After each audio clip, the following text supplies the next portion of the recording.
Oh, there's a big Diet Coke for me. You want to hold that while we're talking? Should have held that.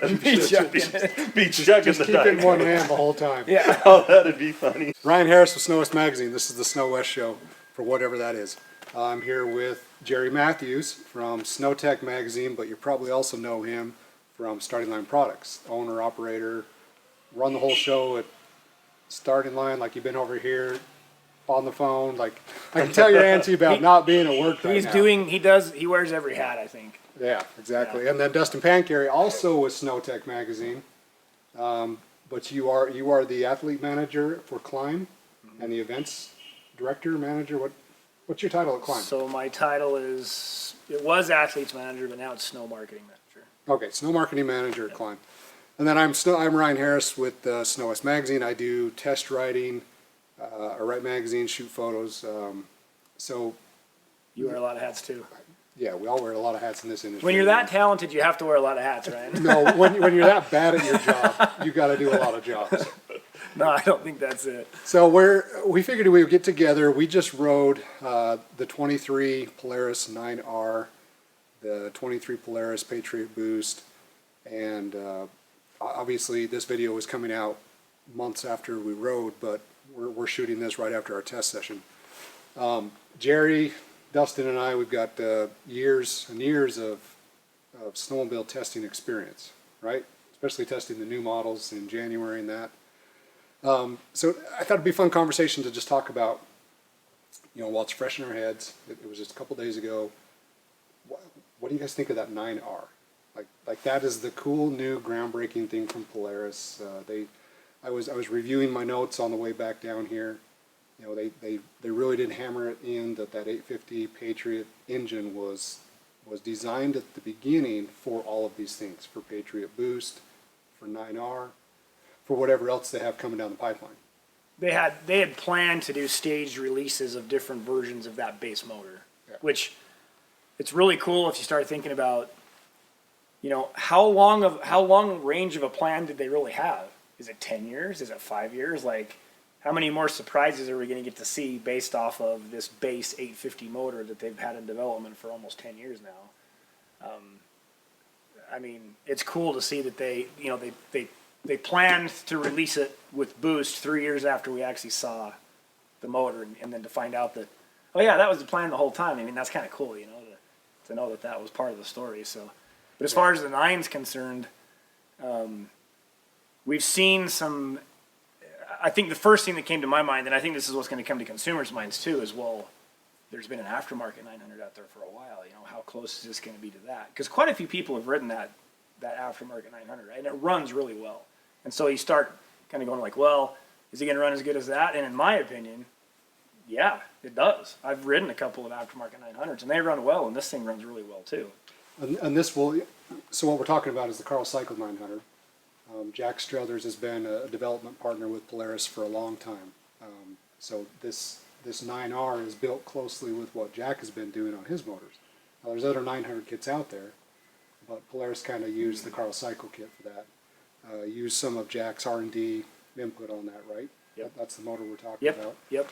So I would assume that the factory 9R is going to run as well as any Carl Cycle 9, but even be a little better, where it's all CNC machined in the porting. Everything's consistent. Nothing's hand done. Well, and they're calibrating specific for this entire package. So the Polaris factory has got a calibration specific for their factory 900, right? So that's kind of another step of that refinement process. But the thing that I think is really cool about it is we've already seen the development firsthand year over year with this aftermarket kit, and I'm not saying that the aftermarket kit is the production kit, but what I'm saying is the confidence of how well that motor's run, and it's been durable and it's lasted and things like that, and now to be able to get it, with a warranty and factory, or at least a similar package to that, there's a lot of confidence, I think, that comes with that. And this 9R is going to have one thing that no other aftermarket 900 has, right? Yeah. What I'm thinking that is the lightweight crankshaft. Oh, two things then. Okay. So what are you thinking? And the flywheel. The P22. Well, the P22 and the lightweight crankshaft, but the aftermarket 900s have been, outfitted with lightweight flywheels. We'll see how much lighter this is than the stock flywheel and how that compares, but ZRP's been doing that lightweight piece of the puzzle for quite some time, since the release of the 850s. Even 800s. Yep. Yeah. Yeah, so it's been in the aftermarket for a while now. The thing that Polaris can do is they can offer this 9R and have it be, take in all of the best of the aftermarket stuff, or some of the best of the aftermarket stuff anyway, and then add to it by throwing on that P22 clutch and that lightweight crankshaft. And the other thing is there was a lot of specifics just to the 9R. So the pipe. Yeah, They talked about the pipe was new specific to the manifold. 9R. It had that 9R stamp in the pipe. The manifold was different. The case, I should say the cases were. They talked about the case being opened up on the intake, I believe, is what you're talking about with the manifold. Yeah, You're talking it was about ported. the Y pipe. No, Yeah. the Y pipe was different. It's a the new Y- Y pipe exclusive to the 9R, and then the cases and the cylinders, as I understand it, were just cleaned up a little bit. So you can still Yeah. run pump gas, but it's a clean, consistent. So the port cases had been opened up compared to the 850, and then the cylinders are ported more aggressively, or basically to match what the flow with the 900. They were CNC ported, which it was. I had to think about that one for a second because it's like, okay, what's the advantage of CNC porting? And after Marty had talked about it, you talk about casting flaws. So most cylinders are just they're cast, right? And whatever you get out of the package, there might be a few casting flaws in here and here. So they're taking it a step further, kind of a factory porting, but the consistency with that CNC should be better. Yeah, it'll be interesting to see when it's all said and done how deep into it they're going with that CNC porting. Is it just cutting out the ports with the CNC, or are they going up inside of the cylinder Port height and everything. and doing all of the sculpting and whatnot that you would typically do by hand? So there's a lot more to porting than just going in and cutting a port out, right, to a certain port timing. That's part of it, but all the sculpting and whatnot, and the flows and the like, and maybe they've obviously got some pretty cool equipment that's devoted specifically to this process. It'd be interesting to go through their facilities and how actually they're doing see it. how they're doing it. That would be. Because the CNC machine would be able to get to more places than you could by hand. No, it wouldn't. Those places are pretty tight, so it depends. I should say it depends. The way that I assume that they're doing it is going in and changing the port timing to exactly what they want, which is a big share of the advantage of porting. But all of the flow that comes within the transfer ports and the polishing of the exhaust and all of that, we'll see if they're doing anything with that. There's some pretty intricate angles in there, and the tolerances are super tight. And so just as far as machining's concerned, that takes some pretty advanced equipment. It'll be interesting to see how aggressive they get, what all they touch and what they don't touch versus what guys are kind of used to doing by hand. Well, and if they're going to do any by hand to clean it up to what would be considered an aftermarket type port job, it'll be, if you see an aftermarket port job on any motor, it's a work of art, especially when you get a master craftsman like we've got on our payroll doing it. Been doing it a long time. It is physically a work of art. When you see it, you're just amazed at the look of that. And Yeah, now I got the impression that it wasn't like a very extreme port job. It was more just cleaning And edges up, cleaning up casting that's- imperfections, and maybe raising the port timing a little bit. that's what I That's assume. what I took away from it too. Yeah. Yeah. It wasn't anything crazy, but it was a little bit more than what an 850 would have, to match the flow of the 9. And then they also had a different dome design, head design. They talked about, which we haven't seen, so we don't really know what's different. They didn't really go into details on that. We'll see it at some point in time, obviously. But so there's a lot of differences from an 850 if you think about it. I mean, it's not just a bigger piston. They have really evaluated the whole motor from the lightweight crank to the opened up cases to the porting to the flywheel to the larger bore to the head, the pipe. the Y pipe, the mapping. I mean, it's a complete engine package. It's not just a big bore 850. And then 850. I heard you asking Marty about the piston. Like, is it the same style piston, meaning ceramic coated top, moly coated side, Well, as the 850, or is the this a different 850 design? piston, it's the same as the 850, the naturally aspirated 850, because the Boost has a different piston in it. But the piston in the 9R is physically the same as the 850 naturally aspirated, except it has a ceramic coated top on it. So bigger bore, same design, same bender, Yep. but ceramic on the top. And then the other thing that they did different that we haven't touched on is the Cobra cord pull rope, which eliminates any stretching in the rope. So as you pull start it, you're getting a higher RPM on the compression stroke. And that was interesting. We had to talk about that just a little bit because I'd never thought about that. And I'm kind of embarrassed to say that because when I worked at SLP, I mean, we sold that high strength cord that's super hard to cut. I mean, it's just a really durable cord. It's basically an underwater, like a winch cable, right? And it doesn't stretch at all. No, and so the first time I used it, like, you feel every compression stroke, right? So you're just like thud, thud, thud. And you're like, well, it's the same motor. Why all of a sudden am I feeling like every compression pull? And it didn't dawn on me, well, that's because the stock rope is stretching. Yeah, you get a little shock absorption. Yeah, and then Marty explained it to us, and I'm like, oh, well, that makes sense now. Like, you know. Well, and after them explaining it to us and whatnot, I started thinking of it in fishing terms, right? I think a lot of our consumers are fishermen as well. And you take monofilament line and you go to set the hook on that, you've got a lot of stretch in that line versus you take something that's basically a woven line, what do they call that, like a fire line or something like that, and there's no stretch. And so you get a lot better hook set. With my kids, I always tell them, set that hook like you're going to cross that fish's eyes. And if they're running something like spider wire, they'll physically pull the hook out of the fish's mouth at certain times. Same thing applies here. You're getting more power applied to the rope rather than having the stretch in the rope, and it's spinning the engine faster. Yep.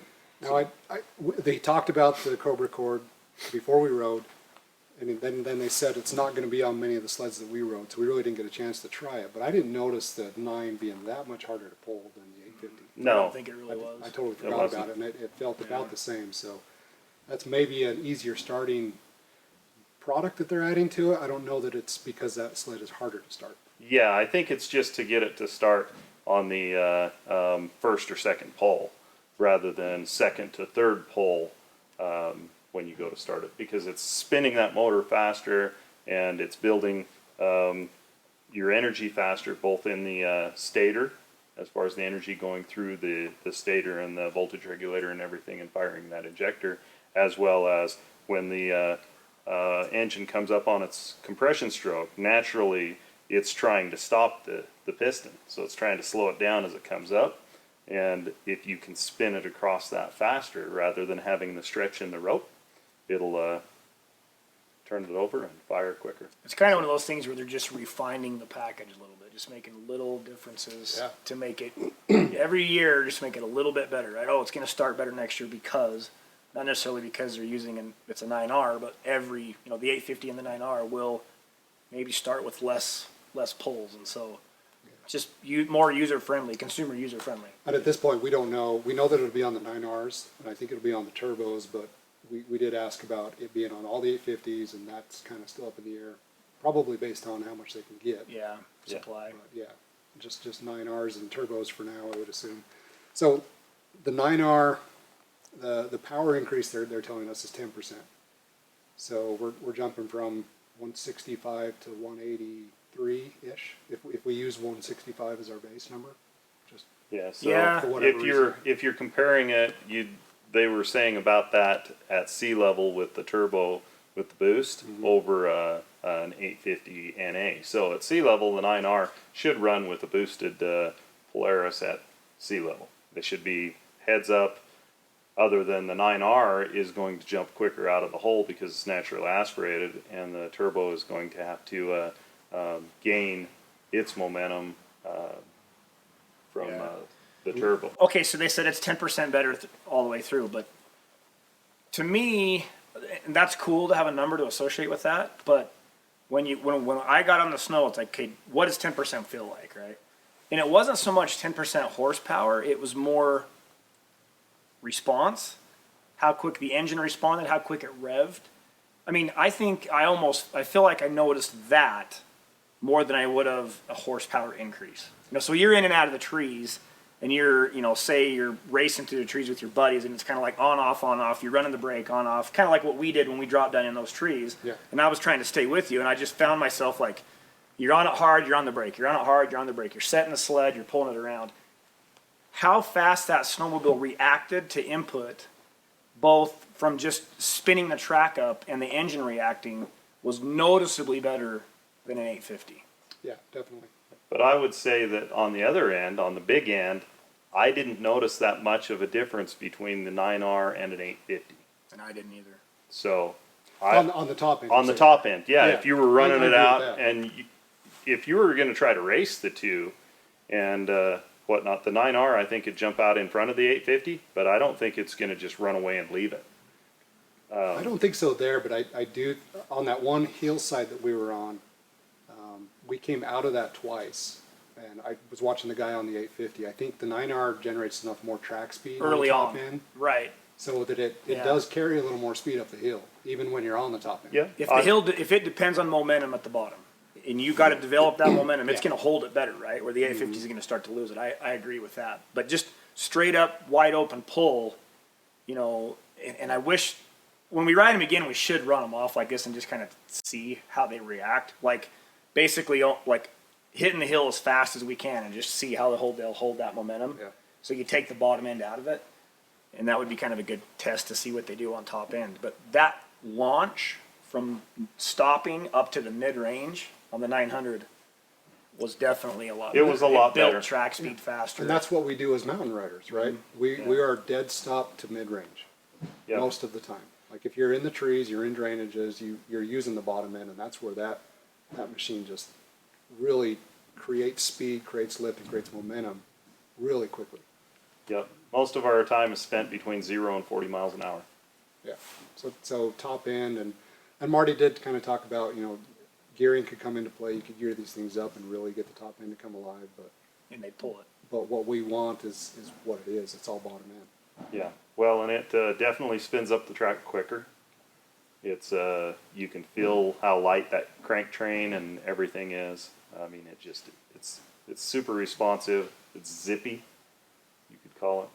It didn't. They talked about in the little tech session that we had before we went road, the harmonics and the balance of the engine, right? It's still the same crankshaft stroke, but it's a bigger bore. And I think there's this perception that, you get these really big bore motors and they're out of square, and so now they get super, bad vibration, and people start thinking, M1000 and the old Polaris 900, right? And that's kind of what they get PTSD from the vibration or whatever, but this was not that way. Well, this was smooth. No. It was really smooth. Perception for me was it was smoother than even the 850. At least as smooth as, but I felt it was maybe a little bit better. I agree with that because it was zippier, it was more responsive off the throttle, and so you expect like an M1000 to be a little more grunty off the bottom end, right? And it gets going, but it's like a freight train winding up. Where This this kinda thing had just the- zips. It feels like yeah. a race sled. The Just- best of just both like worlds. instant. Just every Yeah. time you flip the throttle. Yeah, so I thought it was a good combination. I had to adjust my timing because it's snappier enough on the bottom. Yeah. Things happen quicker. Yeah. So it's like, and it's not like it happens quicker and then it blows the track out. It revs quicker and then it hooks faster. At least in the snow conditions we were in, right? Like you were picking speed up quicker. So if you were going into an obstacle and you were on, off, like I found myself getting to the obstacle quicker and then kind of almost overriding. And it took me a second to like change my timing. Maybe that's just me because I'm slow to react. That's but just him. It's just you. I guess it is, and I don't know, but I did notice a difference. Yeah, Yeah. I think when we say this sled is more responsive, it's the entire vehicle moving. Yeah. Like, it's not just throttle response. It's like, if you blip the throttle on the 9R, the sled jumps forward farther than just the 850 would. Yep, that's in what the I same thought. period of time. Yeah. You know, personally, while we're talking full sled, I like the 3-inch track versions better than the 275 track versions in the snow conditions we were in. And it's probably because that 3-inch track jumps up on the snow and the 275 track kind of augers through until it comes up on the snow. And it was just I've seen that with the 3-inch track since they went to the QD2.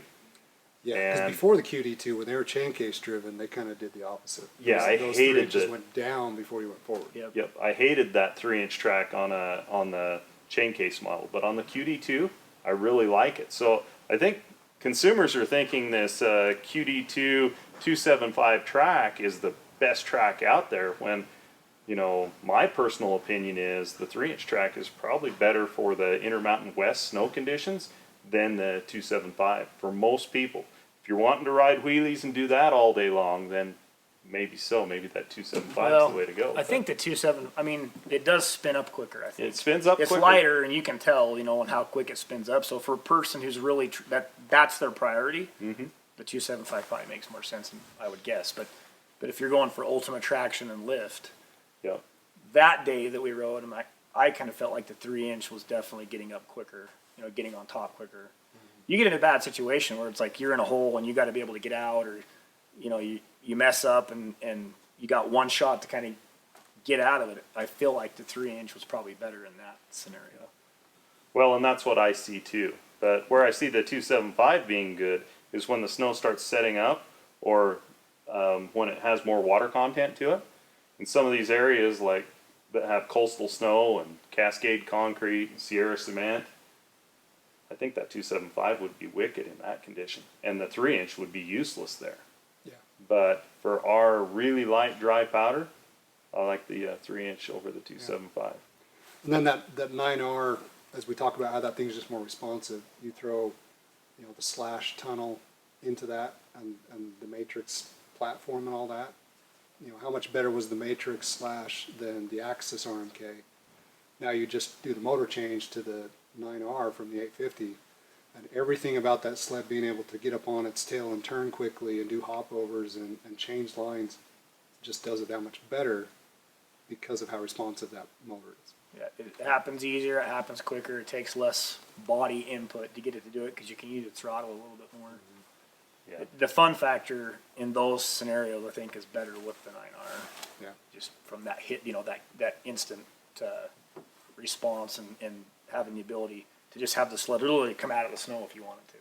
Yeah, if you put your foot back and just kind of pull on the bars under power, you can make that thing come all the way up over. And if you kind of skew your weight one side to the other, you'll just stand it up and set it down somewhere else. And that kind of goes to the conversation we had about the difference between the RMK Pro versus the Chaos. Because we were all talking about, well, which one do you like better? You know, what was your favorite combination of all the ones we rode? Because I think we had a 146 Chaos, we had a 155, With 155 and 165 is a bolt. Yep. right? And then we had a RMKs and 163 And we- Chaos. And we had 3-inch tracks and 275s. But I think we all agreed when it was done that the combo we liked the best was either the 165 or the 163 / Chaos. Well, I think you two did. I liked the Chaos 155. Oh, you liked the 155 better, okay. So I like the 165, or not the 163 Chaos. So the 3-inch track version, 163. But for a guy, let's step back a step. For a guy that wants to be able to get the sled to just pop right out of the snow and do a bow tie or whatnot, that's the guy that's going to like that 275 track, because the 3-inch track isn't going to tend to auger down. It's going to tend to propel forward rather than bring the nose of the sled up. But that's where that 155 comes into play, I think, like you were saying. Because Yeah. there's definitely Yeah, some you just take track away, and then that front end comes up easier. And then we rode the 146 Chaos, and I mean, we rode 146s back in the 90s and 2000s that were like long mountain sleds. That 146 Chaos was, I felt like an out of control, no clue what I'm doing, Caleb Kosturki. Like, Like Well, sometimes, every now and then I look like this is a cool maneuver. I could put this on Instagram, but it was not on purpose. It was fun to ride that sled just because I haven't ridden the 146 forever. And the snow conditions we were in that day, I mean, you kind of had to keep your mow up a little bit. Like when we got in the trees and the snow got deep and it got steep, whoever was on that 146 was kind of like a 125.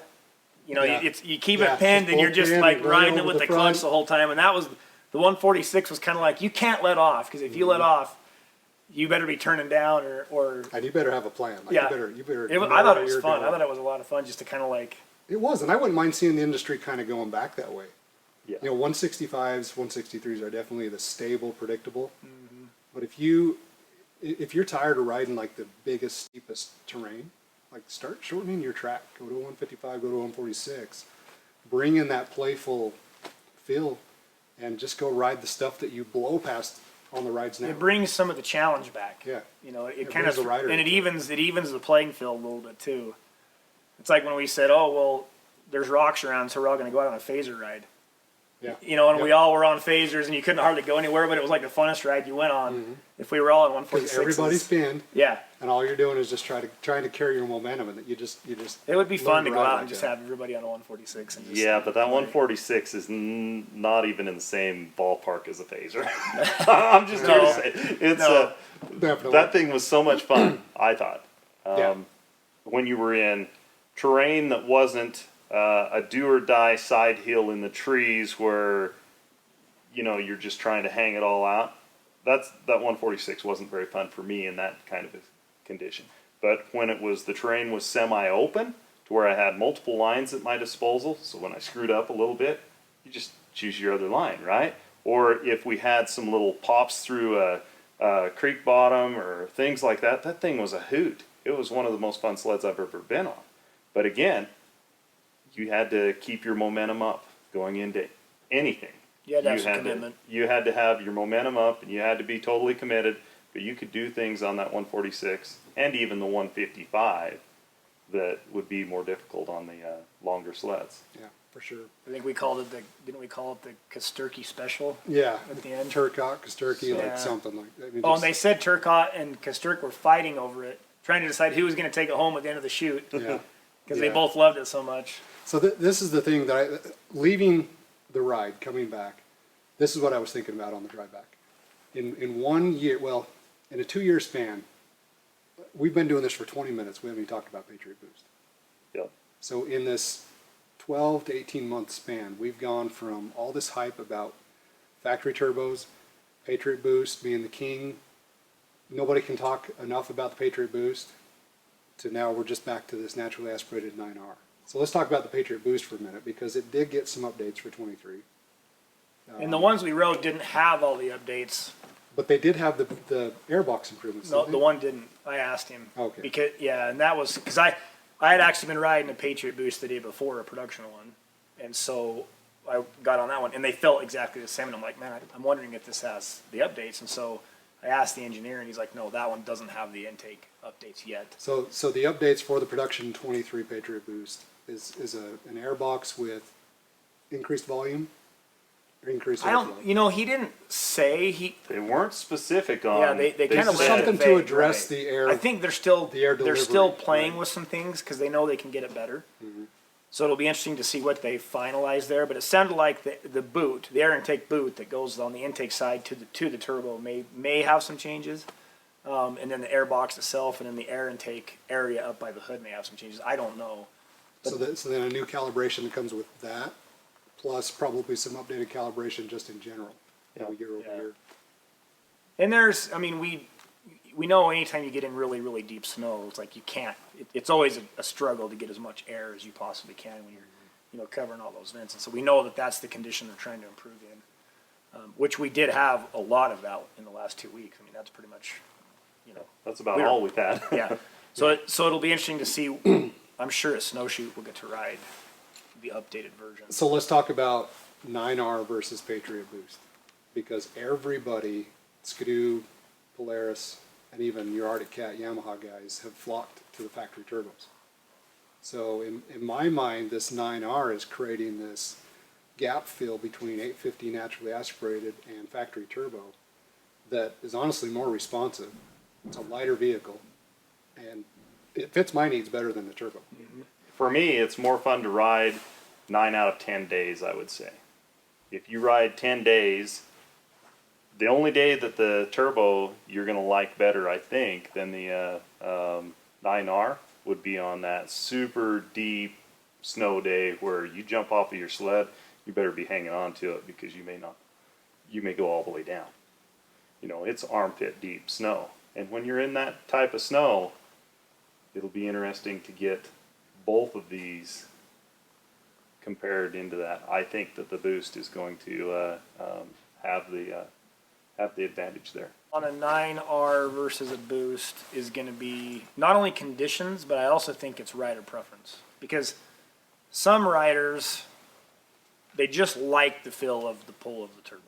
Even if the 9R is more responsive, there's just that guy, it's the guy that bought the CR500, right? Like they just want that pull. They want that the hard guys that pull. buy the 450s right now. Right.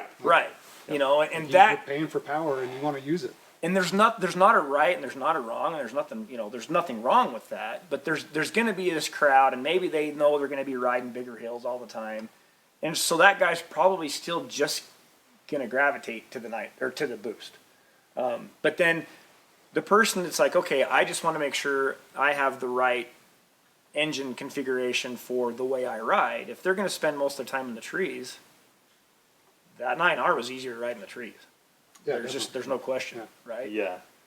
And so for that 1 day a year or 2 days a year when it's just, you know, neck deep and you know that, yeah, the Boost is probably going to outperform it and it's going to get a little higher on the hill, that, you know, we'll probably be wishing we had the Boost on that day. But if you know, you flip that and if where I ride is mostly open stuff all the time and I don't get to ride in a lot of tight trees, maybe that's where the guy's going to naturally gravitate to the Boost because he doesn't need, you know, that response on the bottom is less important to him. He wants the pull. Yeah, but the thing that we can't deviate too far from is when you ask yourself, which would you be happy with? I think the answer is really either. We'd be very happy with a Boost, and we'd be very happy with a 9R.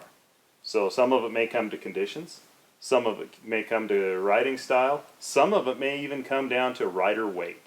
You know, somebody that's big and strong, the weight of the turbo, the extra weight of the turbo is not going to affect them as much. They can ride through the whole day and still be as good at the end of the day as they were at the beginning of the day. Yet someone that's smaller or not as strong or maybe older like me, I would rather have the naturally aspirated. And you could tell a weight difference between them. You could feel it. Yeah, and I was thinking about that too because let's round it off and let's say the Patriot Boost is 20 pounds heavier than the 850 NA, right? Give or take a little bit. I think that's what it actually is. I think they said it was around the 20. 9R is actually going to be a pound or two lighter than an 850 NA. Should be. Be. Crankcase, flywheel. Yep. Is the P22 lighter than the P85? I would have I think he said it was about sixes. Yeah. So you're going to come in about the same weight. So you're going to get 10% more power, but a very much more responsive sled in the 9R, or you're going to get at altitude up to 50% more power, but a 20-pound heavier sled on the Patriot Boost. So I think you're going to see for a couple of years everybody's going to kind of stick to the factory Boost, and the Patriot Boost is going to be the king. And then people are slowly, just groups at a time, going to start seeing that I would probably be better off on that 9R for my riding conditions. Well, and we already saw it with the aftermarket. Because turbos got big there for a while, right? And you had every aftermarket company under the sun trying to build their own turbo, and everybody wanted to build an aftermarket turbo. And then the last 2 or 3 years, as chassis got lighter and narrower and they got easier to throw around, it's like the rider movement kind of went into this tight tree mode, and then you had guys that were riding turbos going back to naturally aspirated sleds. That's what I noticed anyway. And so it seemed like this, we've, over the last 10 years, we've seen this change from not turbo to turbo, and then some of those guys kind of went back to naturally aspirated, and now, for the first time ever, we've got a choice with a factory turbo or a really responsive, stock 9R. Yeah, and we haven't talked much about elevation on this deal yet. So For the guys up in the nosebleed section, I'm talking, you know, your Chris Brandts, Dennis Dermis's, Mad Ends. you know, guys that are Cole Wilford. guys that are 10,000 up riding 10,000 feet and above. It'll be interesting how they respond to the 9R versus the Patriot Boost. My guess is that a lot of those guys will go to the Boost just because the air is so light up there that you can hardly breathe. You're only good for about one stuck, and the sled is feeling the same way. And with the Boost, it's making up for all of that lack of atmosphere. It's the equalizer. Yeah. It's the great equalizer, and so they can now have nearly as good a horsepower as you'd have at sea level with a naturally aspirated sled at 10,000 feet. So these guys are just giggling about these boosted sleds. Yeah, I think the factory boost will still rule that high altitude stuff for sure. Yeah, but we were fairly high. What do you figure we were? We were on about this? 85. About 8,500 feet. Yeah. And even at 8,500 feet, that 9R performed excellent in comparison with the Patriot Boost. Well, it did. There wasn't a huge gap between those two. But we're very used to riding 850 NAs Yep. at that altitude and appreciating the power that you get out of an 850 stalker.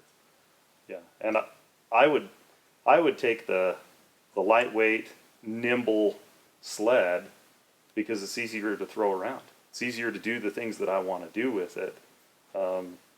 For you know the elevations that I ride, the conditions I ride, and whatnot. So the 9R would be what I would want to purchase over a boosted sled. But You know, there's going to be that crowd out there too that wants to get as light as they possibly can, and so the 900, the 9R would be a better platform for that right off the bat, I would think, because you know there's guys going in with. Yeah, it'll Well- be interesting to see how it all shakes out because they'll both be limited builds and snow check only. And snow check is going to be a much shorter duration this year. And we saw the Patriot Boost sell out in a matter of hours for model year 22. So if they're going to build about the same number of units of the 9R and then about that same many units of Boost, it'll be interesting to see, you know, if the day or two after on social media everybody's saying, man, those 9Rs sold out in 5 minutes, or how that shakes out. And last year, the way SnowCheck went last year kind of tempered the consumers, right? Because what I heard time and time and time again was, oh, I just didn't expect them to sell out that fast. I didn't get one. You know, they were used to 25 years of SnowCheck. Oh, I got 3 weeks to get my SnowCheck in. Yeah, and them never telling you, okay, we're cutting you off. Yeah, they didn't know the sleds were going to be sold out in 7 we'll build hours. as many as you guys order. yeah, in some cases they were sold out before the dealership ever opened in the morning. Yeah. And so I think this year, okay, they're adding a new engine platform. We're going to have more options from as far as, you know, 850, 9R boost. But we're still kind of in a supply chain problem, right? It's not going to go away for 2023. So we know that the OEMs are having to make some tough decisions based off of that. SnowCheck's probably going to be another you better hustle situation this Well, year. it sounds like for SnowCheck that they're going to go into SnowCheck saying, we're going to build this many snowmobiles. Yep. And we'll try to allocate it here based on what SnowCheck comes in at, but we're capping it. They're going to know before already SnowCheck how many even they can starts, build. yeah. Yep. Didn't they say that the 9R would be the last one built on the production line? I believe so. Yeah. And they also So- said that they were going to build more boosts than they did this year. Yes. They would have the ability to build more. So for the guys that are snow checking, if they're snow checking an 9R, I would encourage them not to sell their used sled until they physically have that 9R in their hands. Yeah. Because who knows what the supply chain will turn into. I mean, we run into things daily with my business, and I'm sure that Polaris is running into them on a by-minute basis right now still. Well, and it's we haven't touched on this really, but we did have a conversation that, and I know we can't really talk a lot about it yet, but we had a conversation about supply chain before we even got into the 9R. Polaris, you know, they sat us all down. We spent 25 minutes kind of talking about the last 12 months and the challenges that they had, and why things happened the way they did, and it all made complete sense. I mean, it was really good of them to sit down and kind of give us that timeline of what supply chain challenges that they had and delivery challenges and things like that. And when you hear all of that laid out, it makes perfect sense, right? We know people worked really hard to make things happen, and there were just so many levers they could pull. But They did follow that up by telling us that, okay, we've put some steps in place to help for next season, but one of those steps is we have to make those choices earlier. We have to order supplies earlier. We have to, and that's kind of what led into that. Okay, we know how many sleds we're going to be able to build by that time because we will have already ordered all of our materials at that point. We won't be able to get any more. And so that was interesting to hear all that from those guys. In a lot of cases, it sounded like all those materials are already it's ordered. already been done. It's already been done. So this is previous to SnoCheck ever happening. They know what they're going to be able to build, and this is going to be the number, period. And the build number is not an arbitrary, Polaris chose this number. It's determined by how much of all the materials they can get. And it's not like machined parts. It's like how much aluminum can the raw supplier materials, that makes the parts get. Well, and I think he did hint too that there are some factory limitations.